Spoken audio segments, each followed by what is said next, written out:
Get ready for action because Scoot Henderson is laser-focused on bringing a championship to the Portland Trail Blazers. And this summer, they have a massive opportunity to make that dream a reality with a game-changing trade. We break down the potential moves, from targeting the Milwaukee Bucks superstar Giannis Antetokounmpo to monitoring the Celtics star Jaylen Brown. And we explore exactly how adding a star player could propel the Blazers into the Western Conference elite. This is the move that could finally put Henderson on the path to a title. Stop using your finger for notes, sketches, and edits. This Jam Jake stylus pen gives your iPad a smoother, more precise writing feel with palm rejection so your hand can rest naturally on the screen. It charges fast, works for hours, and comes with replacement tips. Perfect for school, work, or creative projects. Check the link in the comments to grab it on Amazon. Next up, we dive deep into the NBA playoff intensity as the Oklahoma City Thunder continue their dominance, with Game 4 pitting them against the Los Angeles Lakers in a second-round series that is shaping up to be a statement. We analyze the narrative surrounding Shai Gilgeous-Alexander and the officiating, examining why the Thunder are so incredibly deep, aggressive, and why the Lakers are struggling to find a path to victory against such a powerhouse team. We switch gears over to the NHL, where the Colorado Avalanche are facing a crucial test as they battle the Minnesota Wild in Game 4 of the Western Conference second round. The Avalanche must crank up the intensity after a tough loss, and we look at the key changes in the lineup, including the potential debut of goalie Mackenzie Blackwood and what it means for the team's resiliency moving forward. And finally, we look at a major controversy from the NBA as Victor Wembanyama avoids suspension after an elbow incident against Naz Reid.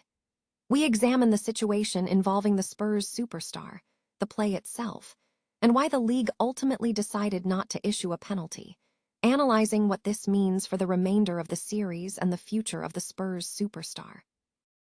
The Portland Trail Blazers are eyeing a major summer trade as a critical step toward achieving Scoot Henderson's goal of winning a championship. With the Western Conference featuring dominant contenders like the Oklahoma City Thunder and the San Antonio Spurs, the Blazers recognize the need for a significant move to compete at the top level. To assert themselves among the conference elite, the team needs a major acquisition this summer. Several high-profile trade options are being considered to bolster the roster. The most prominent name on the board is Milwaukee Bucks superstar Giannis Antetokounmpo, whose addition would immediately elevate the Blazers' standing in the West. Should the Bucks decide to move on from their star, Portland could potentially offer valuable draft picks in return, creating an attractive package for a team in a rebuild phase. Another player to watch is Boston Celtics star Jaylen Brown. If the Celtics pursue a roster shakeup this summer, Portland could explore acquiring him. Bringing a proven go-to scorer like Brown alongside the Blazers' developing core could significantly aid their ascent in the Western Conference, even against established powerhouses. While other targets exist, Antetokounmpo and Brown stand out as the primary options for any move aimed at championship contention. The report emphasizes that while internal development through players like Donovan Clingan, Shedon Sharpe, and Henderson is vital, a star-level trade is seen as the best pathway for the Blazers to bridge the gap between their current standing and competing with the league's top teams. Ultimately, a major trade is positioned as the best chance for the Blazers to help Henderson realize his dream of winning a title in Portland. The NBA playoffs continue with Game 4 pitting the Oklahoma City Thunder against the Los Angeles Lakers in a second-round series that has been proving to be a significant divergence in team quality. Analysts suggest the Thunder are heavily favored to win the championship, likely over the Knicks in 5 or 6 games, citing their deep roster, strong defense, effective shooting, and proven championship pedigree. Despite this strong outlook, the Thunder face a narrative challenge, with some observers suggesting a bias against Shai Gilgeous-Alexander, focusing on perceived fouls and officiating decisions. However, observers argue that the Thunder's aggressive, defensive-minded approach is a strength that is being rewarded. The Los Angeles Lakers are widely viewed as having little realistic chance of advancing. Their strategy appears centered on appealing to referees, though the team has historically received favorable calls. Statistical analysis indicates that the Lakers have driven the ball significantly more than the Thunder in the series, and they have also taken more free throws in 2 of the 3 games. In contrast, the Thunder's performance has been dominant, going 7-0 in the playoffs and winning every game by a margin of 9 points or more, averaging a 26-point margin of victory in this series. This dominance highlights the disparity in performance.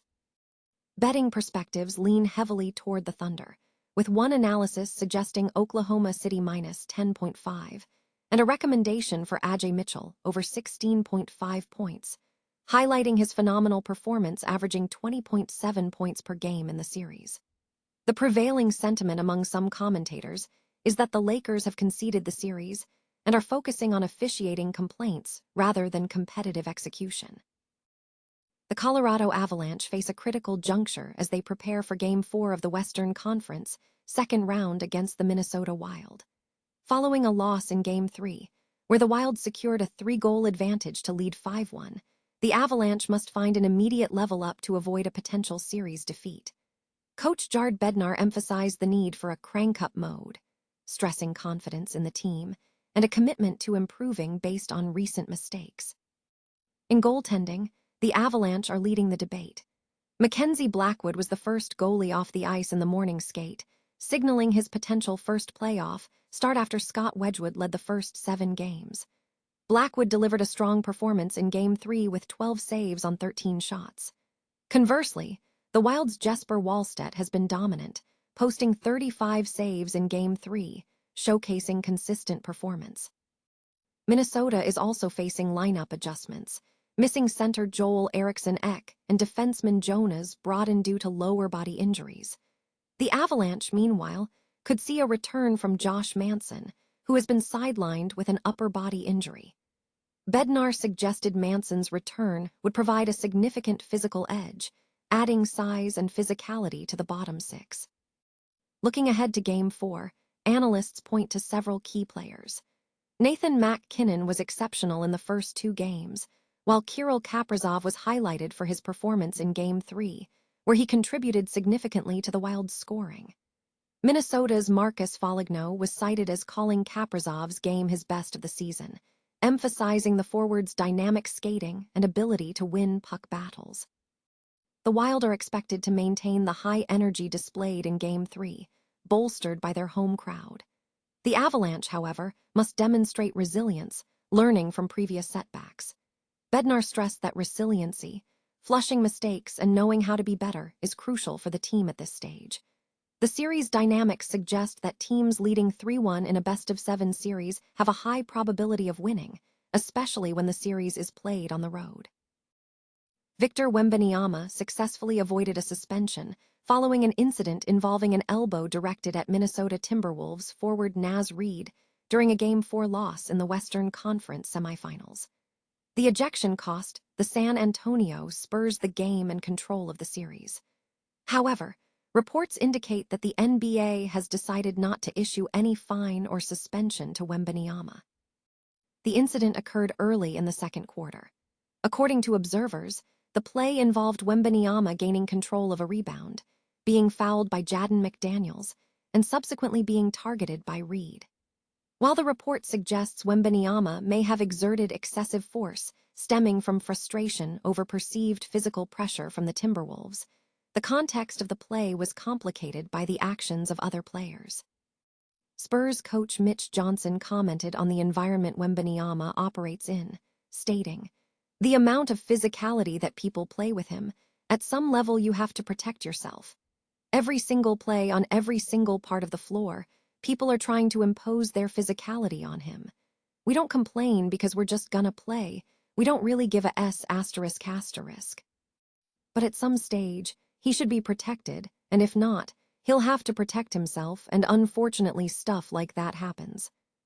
Analysts suggest that while Wembanyama's action was excessive, it did not warrant further punishment beyond the consequences already incurred by the Spurs. The loss of Wembanyama on Game 5 would have significantly altered the series' momentum, as he had the potential to swing the tide in San Antonio's favor, especially after trailing by 2 when ejected. The result of the game meant the Wolves won, leading to a 2-2 series going back to San Antonio. The focus now shifts to the remainder of the series, with hopes resting on Anthony Edwards' health and Wembanyama's future conduct.